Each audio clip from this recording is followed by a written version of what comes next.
Good morning, everyone.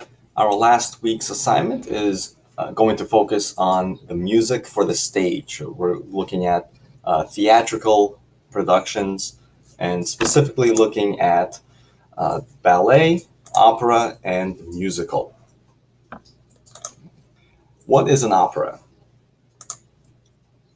So, an opera is a collaboration between an orchestra, ensemble, and singers, actors, or dancers. So between the orchestra and it doesn't have to be a full symphony orchestra, but it could be a smaller ensemble. But there's always some kind of a musical ensemble, usually a full orchestra, and singers, actors, and or dancers on stage.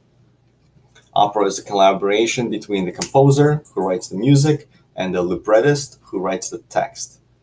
One would write the music, of course, the composer, and the other one would write the text, which includes a story and lyrics to the songs. In an opera, the story is told only through the lyrics sung by the actors on stage. There is minimal conversation or just any speaking. In many cases, the only words that are conveyed is through song itself. There is little. In some cases, there is little talking, but in many cases, there's absolutely no spoken dialogue. So everything is conveyed through the lyrics. Operas are often epic and dramatic, and sometimes many hours long. There are plenty of operas that exceed 3 or 4 hours, sometimes even 5 or 6 hours, and there are a few operas that go on for 13, 14 hours, and they're broken up into sections. And that's just kind of going on to the scope that the composers have to write the music, and the lyricist or whoever would be writing all the lyrics and write the actual story of the opera. Opera is one of the older traditions of styles of music. It is a Western classical music tradition. Again, it began in Italy at the start of the Baroque period. The first opera was I think written and performed in 1598. I think it was written in 1597 and performed in 1598. So as we know, that was like really the end of the Renaissance, the beginning of the Baroque period. And Italian operas became very popular across Europe, and the Italian composers, and with that entire crew, the entire opera production, the entire company would travel across Europe, and the operas became very popular in Germany, France, and England. And there were some, as well in, if you go more west into like into Spain, or if you go, other countries as well in Europe.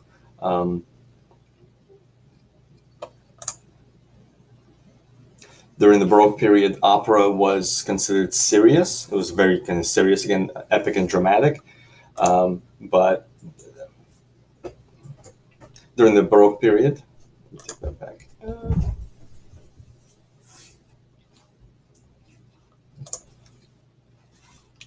During the Baroque period, opera was serious.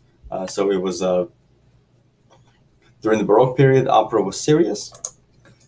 Give you some composers of Italian operas: Claudio Monteverdi, who hopefully you've seen in the other history sheet, Jean-Baptiste Lully, Alessandro Scarlatti, and Francesca Caccini. They were all composers of Italian operas. When it influenced some English composers: Henry Purcell, George Frederick Handel from Germany. Those are some examples of composers that wrote operas.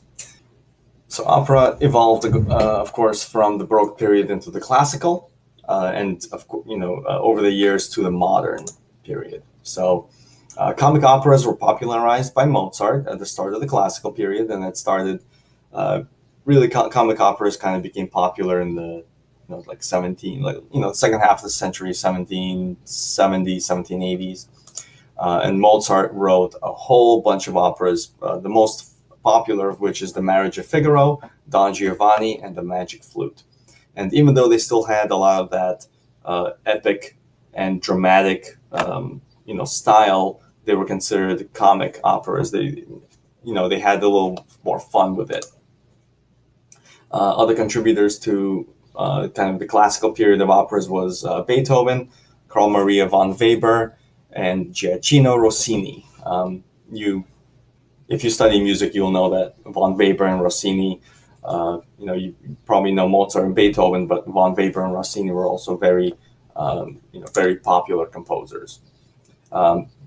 Operas evolved during the Romantic period to have varied vocal and singing styles. So, being that opera is distinctly vocal, there have been various singing styles from the different countries, different nationalities. Even if there was a lot of travel happening in Europe. So when a German composer would travel to Italy to study opera, maybe he didn't necessarily study their vocal technique, and when he went to back to Germany, he would incorporate some of the German style. So there were, especially over the years, starting at 1600, going into the, over the Baroque period into the classical and eventually into the Romantic, there are various singing styles of opera. So that's just to show you that it's not just one singing style. Arthur Sullivan and W.S. Gilbert are probably the most famous duet of being a composer and lyricist. You will see a lot of works being written by Gilbert and Sullivan. Sullivan was the music composer, and Gilbert was the lyricist who wrote all of the, all the lyrics and all the story. But they would work together in their, in their collaborations of operas. Giuseppe Verdi, Offenbach, Saint-Saëns, Dvorak, Puccini, and Debussy are all contributors to the opera genre as well. There's a lot of composers in general that wrote operas. Some wrote only a couple operas. Some wrote a good sizable amount of operas, but most of the big composers got involved in opera, and that's just to show you how important and how popular that genre was at the time. In the mid-19th century, opera became one of the most popular styles of music and reached Eastern Europe and Russia as well. So you can see the spread that it started from Germany. It traveled all the way through, down to the Czech Republic, which was at the time was known as Bohemia. But you have a lot of those, kind of spread into the eastern part of Europe. And they gave you some Russian composers who got very, that they became very interested in writing operas. So we have Michael Glinka, which was probably the kind of pioneer of Russian composers, Alexander Borodin, Modest Mussorgsky, Tchaikovsky, and Nikolai Rimsky-Korsakov. They were all contributors to Russian opera. Opera in the 20th century saw experimentation with modern styles, and this is parallel to what we see with just general classical music and symphonies and whatever else. We see atonality, atonal music, serialism, which is kind of another word for 12-tone music. So atonal and 12-tone music, very similar but slight differences. So atonality and serialism, and neoclassicism and minimalism. So neoclassicism, again, is kind of going back, you're in the 19th century, 1900s, but you're looking back 200 years to the 1750s, 1760s for clarity and balance. And minimalism relied on a lot of interpretation. There's not a lot happening, so it's up to you to decide, what's going on in the play or what's going on in the story. And finally, I gave you some examples again. Arnold Schoenberg, Igor Stravinsky, Bely Bartok, Maurice Ravel, Sergei Prokofiev, Paul Hindemith, Samuel Barber, John Adams, Philip Glass. They're all modern composers, 20th century composers that I probably mentioned at some point, or you saw on the slide, and they were all contributors to the modern 20th century opera. Gave you one example, probably the most famous aria, and aria just means song. So it's just this is the Queen of the Night aria from Mozart's the magic flute. I will not play it in this video, but you can certainly play it on your own. Note the costumes and all of the epic set designs. Next, we have the ballet. What is a ballet? A ballet is a type of performance dance that originated during the Italian Renaissance in the 1400s. So again, Renaissance, a big movement, mostly in Italy, but it spread throughout Europe. So you can see the opera kind of started in the kind of towards the end of the Renaissance, 1600s, and ballet started in Italy in the 1400s. At first, ballets were made part of an opera to allow the audience a moment of relief between the dramatic intensity. So between the different songs, there would have a little dance, and that's kind of where the ballet originated. However, it kind of made its own genre later on. By the 1650s, full ballet dances were performed between the different acts of an opera. So, as I mentioned earlier, operas were extremely long, sometimes many hours, 3, 4, 5, 6 hours. So, between the little breaks, there would be a little dance, which was the ballet style.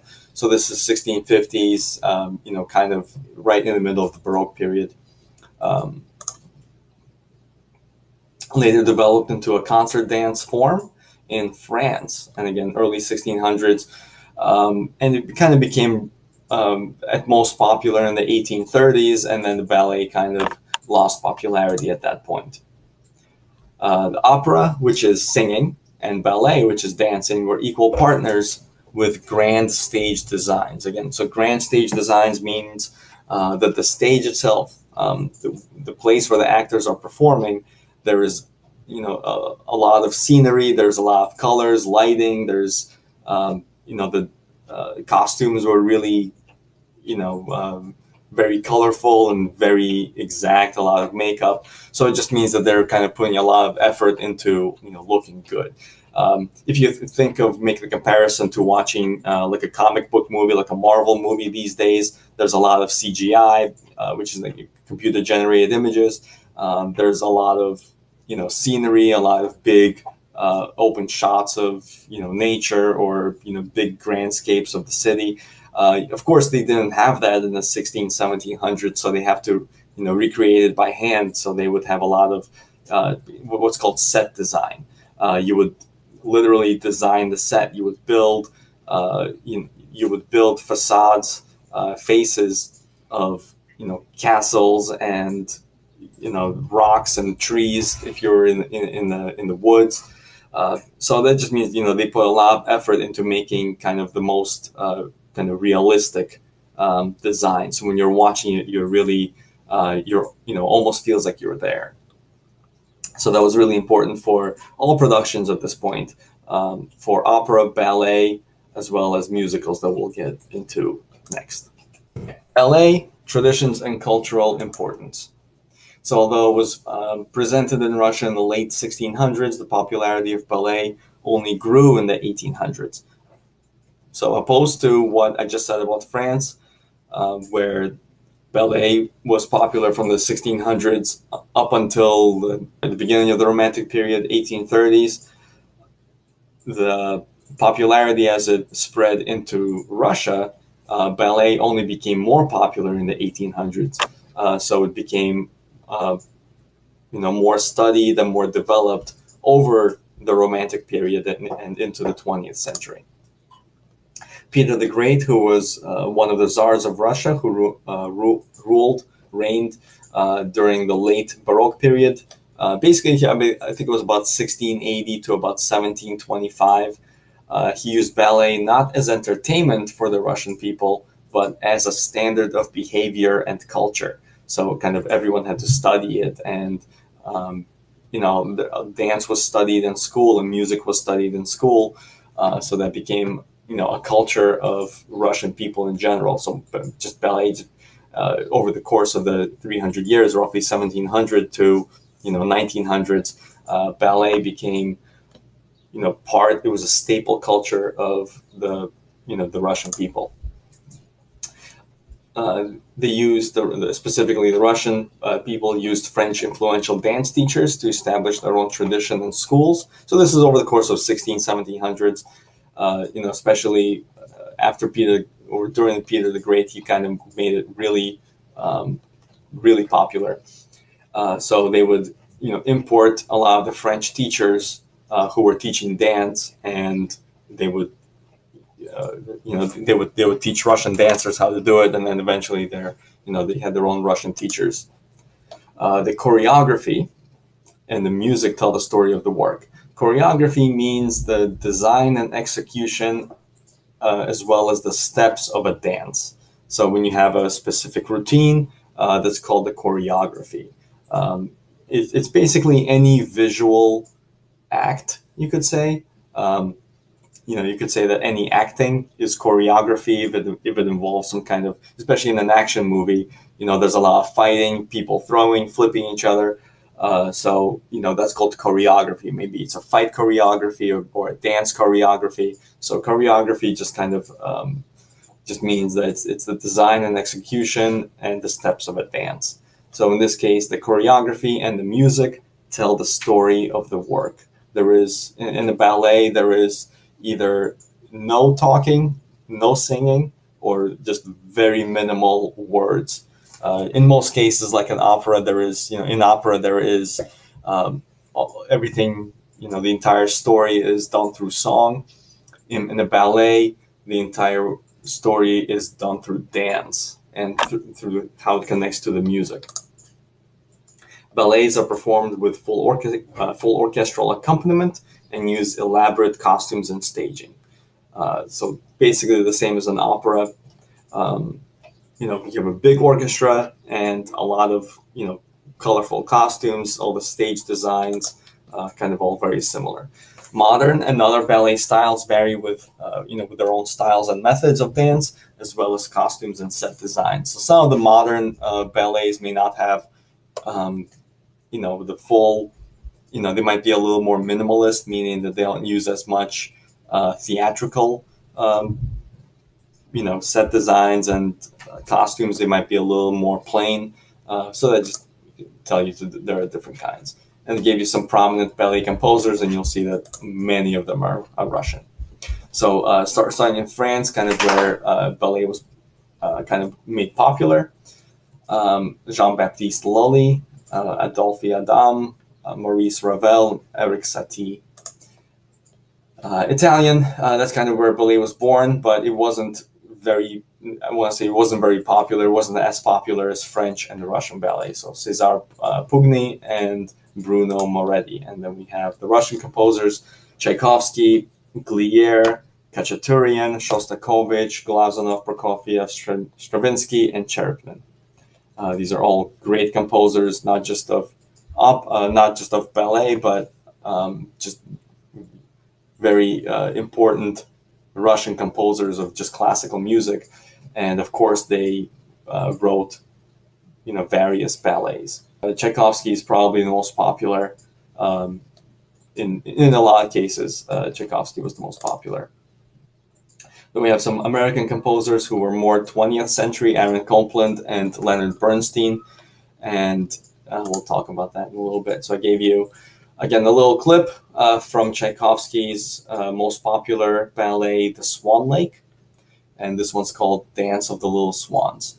In this case, there are 4 dancers, but ballets, as same as operas, you either have a solo, meaning one person, kind of having all the attention. Maybe you have a duet between the 2 main characters. Maybe you have like a small group like this, or you have what's called the full chorus. It doesn't mean that they're singing necessarily, but you would have, basically the entire cast and crew doing one big dance all together. On to musical theater. Another word for musical theater is just called the musical. They shorten the term because 2 words is way too long and 1 word is much easier. So musical theater, or simply musical, is a form of theatrical performance that combines songs, spoken dialogue, acting, and dance. So you're kind of putting opera, ballet, you're putting everything together, and you have a lot more acting. which, it may have music underneath it, but in that case, you're not singing a song, you're not, performing to a song or to a beat. You're just kind of, spoken dialogue and acting kind of go together. The story and emotional content of a musical, for example, humor, love, and anger, are all communicated through words, music, movement, and technical aspects, and interpreted as a whole. So what does that mean? So as opposed to the opera, which is solely communicated through songs and lyrics in the songs, or ballet, which is enacted wholly through dance, and the entire story is told through dance, and there's no words whatsoever. In musical theater, the story and, again, the emotional content of a musical, they're all communicated through words, through lyrics of the songs, as well as the music and the dancing, any technical aspects, and it's all interpreted as one big production. It's all part of one thing. And in this case, or if you watch any musicals, there's always there's always drama. It's a big dramatic work, just like operas and ballets. But in this case, you have a lot of emotions tied into it. There's always something funny. There's always a romance. There's always a big fight, a big epic fight. Those are common elements in musicals, just in general. Although similar to opera and ballet, it is distinguished by the equal importance given to music compared with the dialogue, movement, and other elements. So you don't have one dominant form. You don't have, in opera, again, you have a dominance of song. In ballet, you have a dominance of dance. In the musical, everything is kind of equal. You do have music, you do have singing, you do have dancing, but you also have, acting without any music. You just have spoken dialogue between characters. So there's kind of a lot more, different elements that are combined, and there is no one dominant element. You can say that, in the musical there should be music, and yes, there's always music in a musical. But if it's only music and it's only being sung, you could actually consider it an opera. So just to give you that distinction between opera and musical theater, and how the musical theater kind of combines everything. Similar to a play with actors. So in a play, it's just actors on stage. There might be some music, but there's usually no songs, or maybe there's one or two songs, but songs aren't the main, they aren't equal. In a play, it's usually, dialogue, a lot of acting. It's, acting is the most important part in the play. It's kind of like a movie. So you might have a song here or there, but it's not, a main part of it. So a musical requires song, dance, and what's called underscoring. Score, as you know, or hopefully as you know, when you have a musical score, it's played, during the movie or during the play, whatever it is. So underscoring is a soundtrack to what's happening on stage. And sometimes there's soundtrack between the scene changes because everything is done live.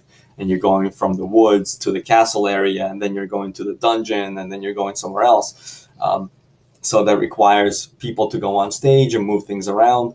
So they need time to set that up. And there's usually music playing, behind that, underneath it. So while, plays, sometimes there's no set changes, or, whatever the case is, there's usually very little music in a play. A musical requires song, dance, and that underscoring of, what's happening on stage. Musicals from the Romantic period to the TV. Musicals were developed in the later Romantic period and the later part of the 19th century. So we're talking about the 1850s, 60s, 70s. What's happening in the world at the time. Think about it, where we are. Ballets, as I said, in France, were kind of starting to lose popularity in the 1830s. Opera was still very big because it was big and grand, and you have, kind of going into the 20th century. But musicals were kind of, becoming more more and more popular over the 19th century. They kind of were developed in the 50s, 60s, 70s, but they kind of became really popular in the they really started about 1920s, 1930s to become popular, and then after World War II, in the 1940s, 50s, and 60s, that was kind of the golden age, and we'll see what happened there. Musicals were evolved from the style of comedic operas, such as Gilbert and Sullivan in Britain and Harrigan and Hart in America. So again, Gilbert and Sullivan were a duo, right? Gilbert was writing the lyrics and Sullivan was writing the music, and there were a couple who worked together in Britain, and they became very popular in their basically in their opera, their comedic opera. If you remember, how Mozart developed the comedic opera. It doesn't mean it necessarily was funny, but it was a little lighter in style. So they, Gilbert and Sullivan were probably the most popular duo, and they were British, they were English, and Harrigan and Hart was a similar duo happening in America at the time. So musicals were developed out of that comedic opera style, and they were basically added more, they took away some of that musical aspect of it, and they added more, more talking, more acting, added, dance, and everything was kind of, again, made equal, as opposed to just singing or just dancing. In the 1950s, with the development of the television, many musicals were converted from the stage or theater production and into the movie scene. So a lot of the movies that were actually musicals, and they were performed on stages before they were made into movies. And you're probably familiar with some musicals. I'll give you some example. Lion King, Beauty and the Beast. Originally they were, in a lot of cases, especially with the Disney stuff, they were stories that were kind of made very early cartoons, and then they were developed into musicals. But this was before they were movies. So The Lion King, Beauty and the Beast, Aladdin, Snow White, Seven Dwarfs, Mulan, they were all turned into musicals. Frozen, Moana, Tangled, Enchanted.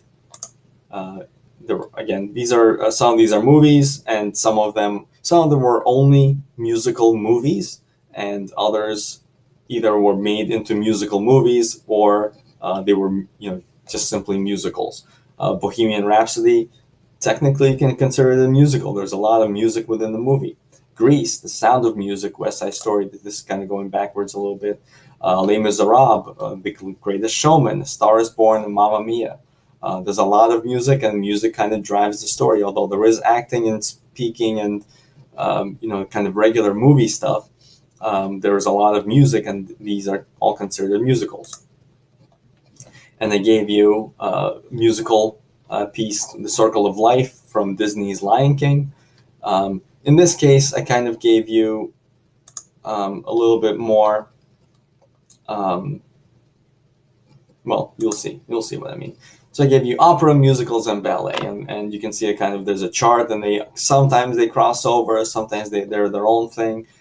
So I want to go over some of their differences and similarities. So let's start with the opera. Most of the story is told through song, and there is very little speaking. If there is any speaking, there is very little speaking. Most of the story is told through song. It's traditional and classical singing style, almost always performed in the written language. So if it's an Italian opera, it would be sung in Italian. If it's a German, it would be in German, French, Russian, English. Whatever the original content is, it would stay in that language when it's performed. The performer is mainly a singer, and being a dancer or an actor is not as important. When it comes to musicals, there's a greater focus on spoken language, right, as compared to the opera. There's more acting. You don't have to sing everything. There is speaking roles. There are various styles of popular music involved in musicals. So, for example, not just classical and traditional, but classical, folk, jazz, rock, etc. In the previous example of The Lion King, of Circle of Life, that was not necessarily in English, right? So it's taking some of the cultural, traditional styles and folk styles, you could say, of African music. Number three, almost always performed in the language of the audience. So with a few exceptions, for example, if The Lion King was traveling from, Broadway in New York City to, to South America and to Europe and different countries in Europe, they would always change the lyrics to the text. They would change the lyrics and the text to the language spoken in that country. So they would actually translate it to, Spanish, Italian, German, whatever country they're in. They would translate the text so the audience can understand it, because there is more talking. It's not just song and the art of the song, but there is more talking. So you kind of have to understand what's happening. And number four, the performer is everything, right? The performer is both a singer, dancer, and an actor. And when the performer in a musical is very good at what they do, and they're a good singer, dancer, and an actor, that's when they're called the triple threat. Whereas in an opera, you're mainly a singer, you're a 95% singer, and if you can dance and act, it's a plus, but it's not important at all. So that's kind of the distinction between opera and musicals. And just to add ballet, because ballet, doesn't really have any spoken language or any singing. Dance and music tell the story of the ballet, and there's usually no dialogue, unlike opera and musicals. So there's very little that ballet is compared to opera and musicals. Opera and musicals are much more connected and related than ballet is to either. But both opera and musicals do include dance in I'm not gonna say in all cases, but in most cases. And that is all. This is our last assignment. It's very simple. You're gonna have a very simple quiz. I'm not going to go over it because it's that simple. I hope you do well.